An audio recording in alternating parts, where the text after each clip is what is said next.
Hey guys, I'm going to show you how to make a Punnett square.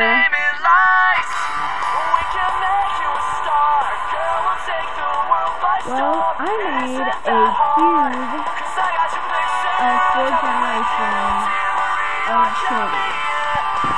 Well, first, before I explain all of this good stuff, I'm going to show you how to make a Punnett cube.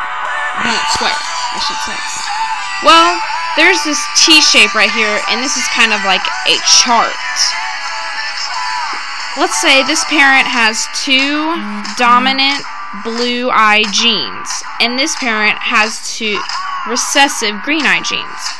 Well, all of these children will have blue eyes because this dominant blue gene gets taken into all of these squares because this gene goes to this whole row, this gene goes to this whole row, this gene goes to this row, and this gene that row. Well, they all get a dominant blue gene, but they also all get a recessive green gene. So they would still, their phenotype would be blue eyes, but they would still have that recessive green trait inside of them that they could pass down to their children. Let's say one of those kids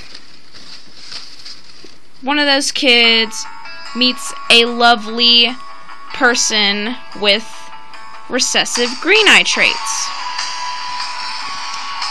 Well, again, this column would all get a blue trait. So, therefore, there would have 50% chance of having blue-eyed kids, and then 50% chance of having green-eyed kids, because this trait was passed down to these kids. They all have at least one recessive green trait. And these kids will be just like their parent. And these kids will just be like this parent.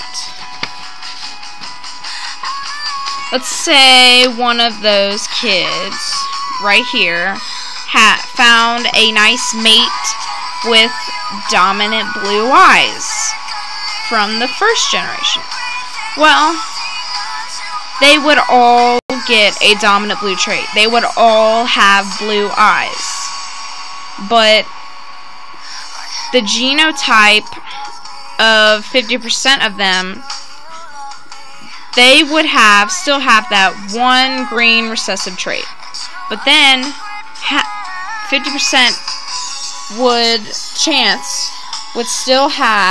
they would have both blue traits, because both the mom and the dad both had at least one blue recessive trait.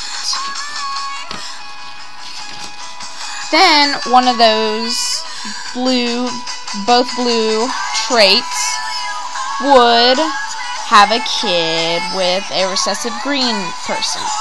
Well, it starts all over again, just like in the first generation. They would all be 100% blue eyes, because this one parent has both dominant blue eyes. And this concludes my Punnett square description. Also, you say hi, Mr. Ripple is bald. Yeah!